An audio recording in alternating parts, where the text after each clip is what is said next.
রাজনৈতিকভাবে মমতা বন্দ্যোপাধ্যায় একাই যথেষ্ট। তার আইপ্যাককে দরকার নেই। কেন্দ্রীয় তদন্তকারী সংস্থার চাপে আইপ্যাক পশ্চিমবঙ্গে কাজ করতে আর ভরসা পাচ্ছে না। কিন্তু আইপ্যাক পশ্চিমবঙ্গ ছাড়ছে এই খবর ছড়িয়ে পড়ার সঙ্গে সঙ্গে তৃণমূলের কর্মীদের মনোবল ভেঙে যাবে বলে যে জল্পনা তৈরি হয়েছিল, সেটাতে কিন্তু কিছুটা জল ঢালার চেষ্টা করল মমতা বন্দ্যোপাধ্যায় স্বয়ং।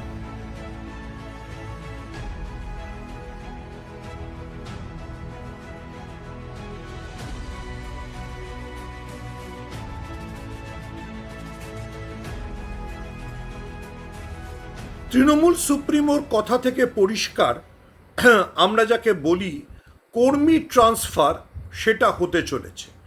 অর্থাৎ এতদিন যারা আইপ্যাকের হয়ে কাজ করতেন তারা এবার সরাসরি তৃণমূলের হয়ে কাজ করবেন।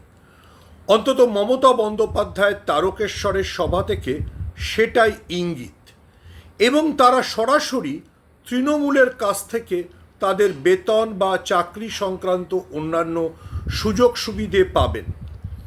একই সঙ্গে এটাও পরিষ্কার যে মমতা বন্দ্যোপাধ্যায় এটা দলের জাতীয় সাধারণ সম্পাদক অভিষেক বন্দ্যোপাধ্যায়ের সঙ্গে পরামর্শ করেই করছেন।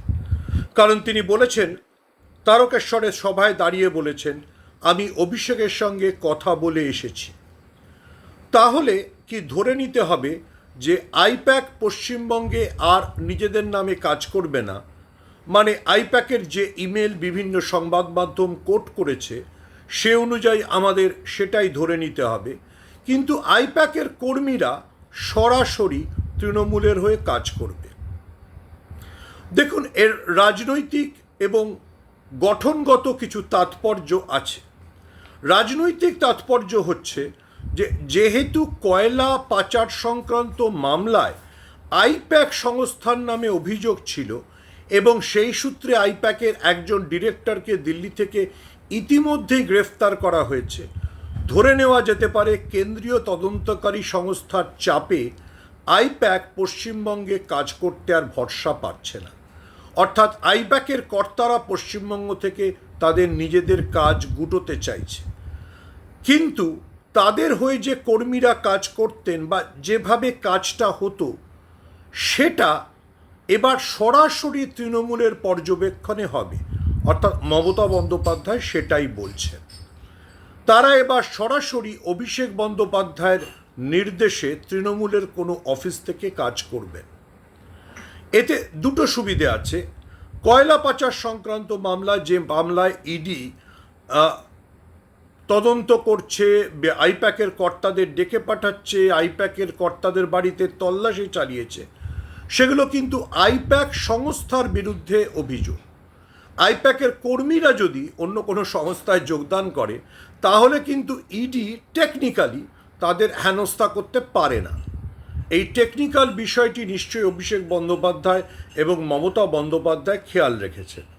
কারণ আইপ্যাকের যে মেল সংবাদ মাধ্যমের কাছে গিয়েছিল সেই মেল অনুযায়ী আইপ্যাক কাজ গোটাচ্ছে। আইপ্যাকের কর্মীরা যদি অন্য কোনো সংস্থার হয়ে কাজ করে তাহলে নিশ্চয়ই কেন্দ্রীয় তদন্তকারী সংস্থা বা ইডি কোনো কিছু হস্তক্ষেপ করতে পারে না। দেখুন, আইপ্যাক সম্পর্কে মমতা বন্দ্যোপাধ্যায়ের আগে যা বলেছেন, আইপ্যাক তৃণমূলের সফটওয়্যার দেখে, আইপ্যাক তৃণমূলের আইটির কাজ করে এবং অনেক ক্ষেত্রে আইপ্যাক তৃণমূলের পরামর্শদাতা হিসেবে কাজ করে। এবারে দুটি গুরুত্বপূর্ণ ঘটনা ঘটছে। যদি আইপ্যাক বিষয়টা উঠে যায় তাহলে তৃণমূলের সরাসরি একটা পরামর্শদাতা উইং বা সার্ভে উইং বা যারা পলিটিক্যাল বিষয় হ্যান্ডেল করবে এরকম একটা উইং তৈরি হচ্ছে। কোনো রাজনৈতিক দলের এ ধরনের উইং থাকাটা অবশ্যই ইন্টারেস্টিং, এবং তারকেশ্বরে দাঁড়িয়ে মমতা বন্দ্যোপাধ্যায় যা বলেছেন সেইটা অনুযায়ী এই উইং এবার সরাসরি তৃণমূলের হয়ে কাজ করবে। আরেকটা জিনিস আমি আপনাদের মনে করিয়ে দিই, এবারের বিধানসভা নির্বাচনের সময় কিন্তু আইপ্যাকের কাজকর্ম নিয়ে তৃণমূলের ভিতরেও অনেক ক্ষোভ ছিল।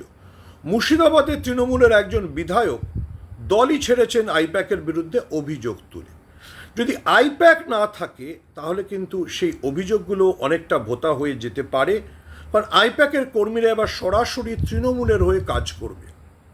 তারা কেমন কাজ করবে বা তাদের কতটা গুরুত্ব থাকবে সেটা নির্বাচন পরবর্তী স্ট্রাকচারে দেখা যাবে।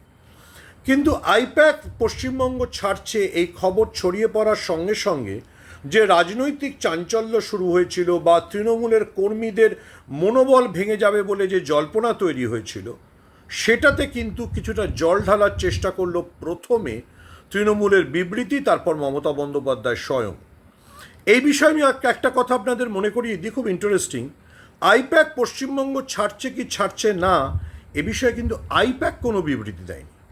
আইপ্যাক পশ্চিমবঙ্গে কাজ করবে বলে তৃণমূল বিবৃতি দিয়েছে এবং আইপ্যাকের কর্মীরা তারা নিয়ে নিচ্ছেন বলে মমতা বন্দ্যোপাধ্যায় দিয়েছে।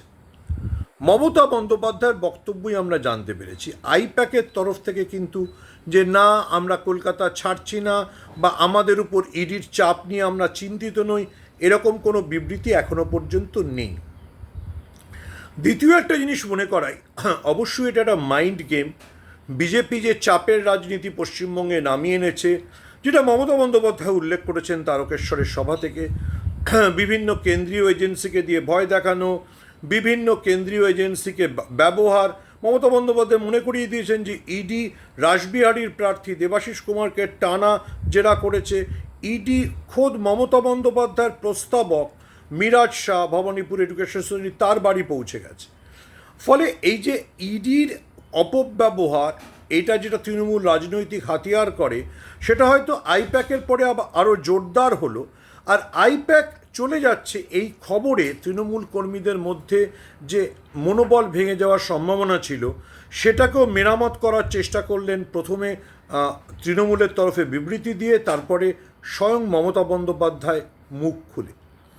আমি একটা জিনিস বোঝানোর চেষ্টা করি, আমি বিশ্বাস করি রাজনৈতিকভাবে, এবং এটা আমি সত্যিই বিশ্বাস করি যে রাজনৈতিকভাবে মমতা বন্দ্যোপাধ্যায় একাই যথেষ্ট, তার আইপ্যাককে দরকার নেই। অর্থাৎ মমতা বন্দ্যোপাধ্যায় জানেন যে ইডি, সিবিআই, কেন্দ্রীয় তদন্তকারী সংস্থা, সিআরপিএফ, সাজোয়া গাড়ি, এগুলোর থেকে মোকাবিলা করে কি করে তৃণমূলকে নির্বাচন জেতাতে হবে। তিনি বিভিন্ন সভা থেকে নির্দেশও দিয়েছেন যে যদি বুথ এজেন্টদের গ্রেফতার করে তাহলে কিভাবে পরের ধাপের বুথ এজেন্টদের রেডি থাকতে হবে। এবং আমি আমার রাজনৈতিক পরিমিতি বোধ দিয়ে যতটুকু জানি, তৃণমূল ইতিমধ্যেই সেই প্রস্তুতি শুরুও করে দিয়েছে।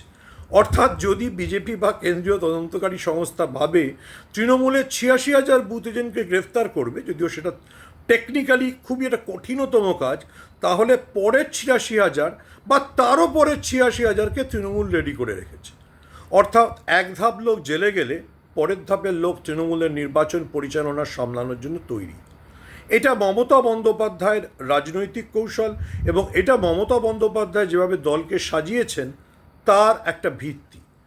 দেখুন, মমতা বন্দ্যোপাধ্যায় গত 40 বছর ধরে ভারতবর্ষের রাজনীতির অন্যতম প্রধানতম মুখ, এবং আমি বিশ্বাস করি স্বাধীন ভারতবর্ষের সবচেয়ে গুরুত্বপূর্ণ নির্বাচন, যে নির্বাচনের রাষ্ট্রীয় শক্তির চরম অপব্যবহার বিজেপি দেখাচ্ছে, যেখানে নির্বাচন কমিশন প্রায় একটা পার্টিজান পার্টির মতো কাজ করছে, যেখানে ইলেকশন কমিশন বার্নল, বোরোলিন ইত্যাদি শব্দের ব্যবহার করছে, ঠিক সেখানে দাঁড়িয়ে মমতা বন্দ্যোপাধ্যায় জানেন কোনখানে কতটুকু থেকে সহানুভূতির ঝড় তুলতে হবে, কোনখানে কতটুকুকে ব্যবহার করতে হবে বিপক্ষের উপর মানসিক চাপের জন্য। মমতা বন্দ্যোপাধ্যায় জানেন কোনখানে মনে করিয়ে দিতে হবে যে লোকসভায় তিনি কংগ্রেসের সঙ্গে হাত মিলিয়ে মহিলা বিল বা ডিলিমিটেশন বিলকে পরাস্ত করেছেন। আবার কোথায় মনে করিয়ে দিতে হবে যে বিজেপি কেন্দ্রীয় এজেন্সিগুলির অপব্যবহার করছে, আর তার সঙ্গে একটিমাত্র এজেন্সি কাজ করছিল আইপ্যাক, তাকেও বিজেপি চাপ দিচ্ছে। এবং সেই চাপের জবাবে তিনি যে পাল্টা কৌশল হিসেবে আইপ্যাকের কর্মীদের সরাসরি তৃণমূলের ফোল্ডে নিয়ে কাজ করার কথা বলছেন, এটাও তিনি পরিষ্কার করে দিয়েছেন। আমি মনে করি আগামী 7 দিন যে রাজনৈতিক যুদ্ধ বা যে মাইন্ড গেম চলছে, সেখানে বিজেপি আইপ্যাককে দিয়ে যে মনস্তাত্ত্বিক সুবিধা নেওয়ার চেষ্টা করছিল, মমতা বন্দ্যোপাধ্যায় কিন্তু পাল্টা চাল দিয়ে সেটাকে কিস্তিমাত করে দিলেন। আবারও বলছি, রাজনৈতিকভাবে আমি বিশ্বাস করি মমতা বন্দ্যোপাধ্যায়ের আইপ্যাককে দরকার নেই। তিনি জানেন তিনি কি করছেন, কোথায় কতটুকু এগোতে হবে, কোথায় ফ্রন্ট ফুট, কোথায় ব্যাক ফুট, কোথায় দেরিতে হলেও লেট কাট মারতে হবে, কোথায় সরাসরি ওভারড্রাইভ মারতে হবে। কিন্তু তবু তিনি আইপ্যাকের কর্মীদের নিজেদের সঙ্গে রাখলেন, একটা সাংগঠনিক কাঠামোকে রেডি রাখলেন এবং বিজেপির উপর মনস্তাত্ত্বিক চাপ বাড়ালেন।